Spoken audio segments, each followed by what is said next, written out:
For the first few seconds, there is nothing. No thunder, no warning, only darkness. Then, one drop, a second, a third, each one small enough to disappear against your skin. But above India, something impossible is happening. Every drop meant to fall across an entire 4-month monsoon is gathering at once. Over the Arabian Sea, clouds begin to rotate. Over the Bay of Bengal, another system wakes. Moisture streams towards the subcontinent from both sides, feeding a storm wider than nations. 4 months of rain, compressed into 24 hours. Not a season anymore, but a countdown. The sky thickens. The oceans vanish beneath cloud. Lightning traces the outline of India like a warning carved across the atmosphere. By midnight, rivers will forget their banks.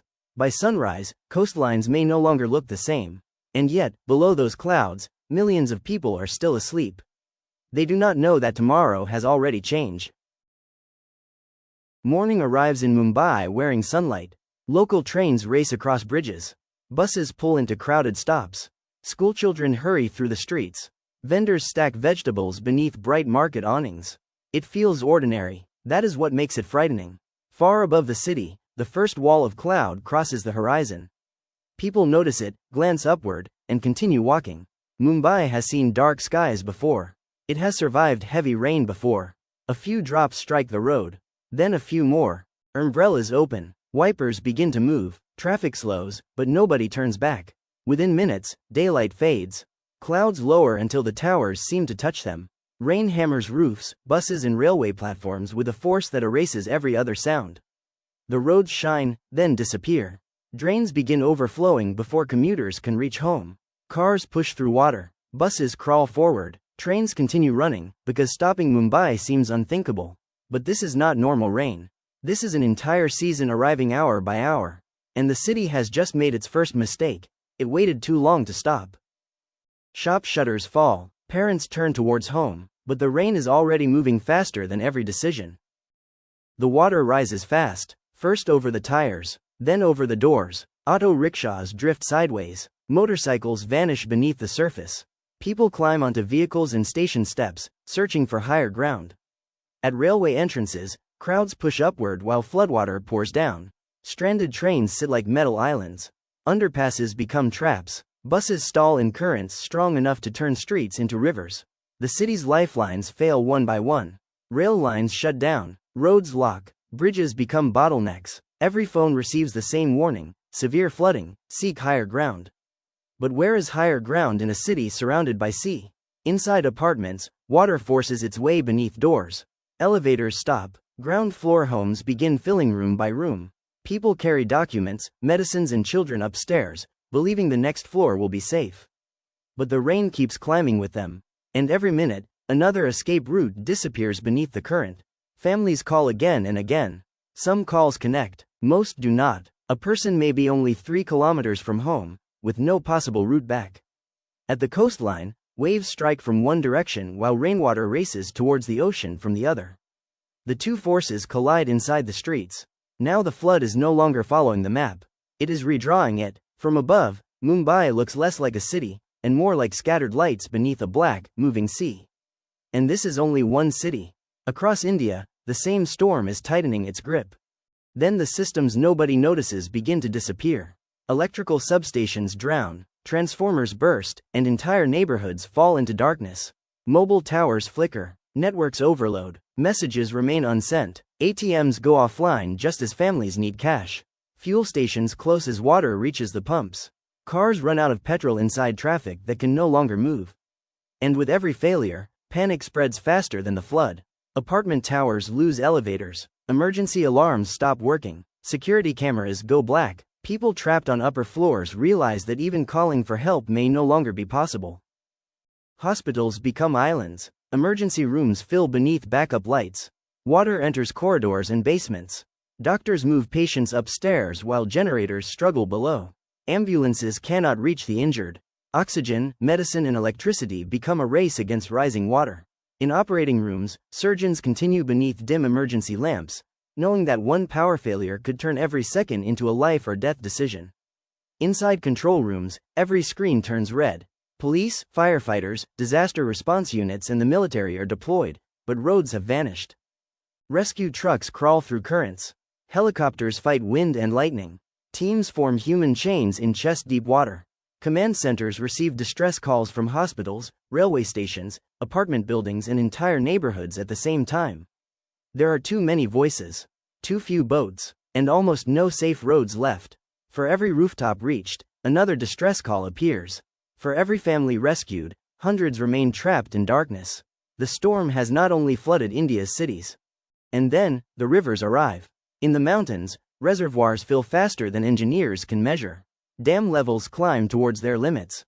Gates must be opened, not because the danger has passed, but because holding the water back could destroy the dams. Water rushes into valleys already drowning. Rivers leap over embankments. Bridges shudder. Towns downstream receive only minutes of warning before brown water tears through streets and homes. Sirens echo through the darkness. Families grab whatever they can carry and run uphill, leaving behind houses, animals and entire lives.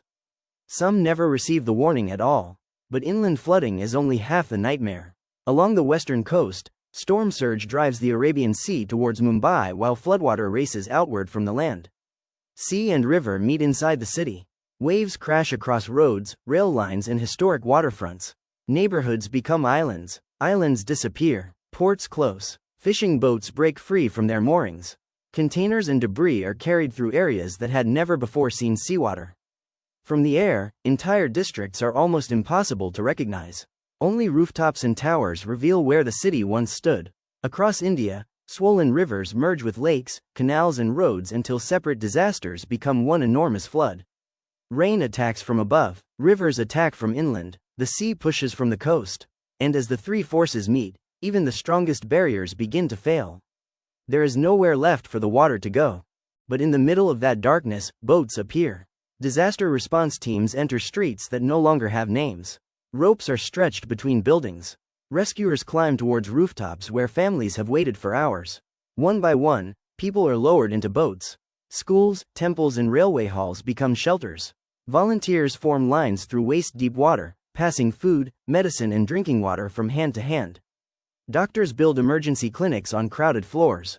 Strangers share blankets. A charged phone is passed around so each family can send one message: "We are alive." Some rescuers have not slept since the storm began. Some have not heard from their own families.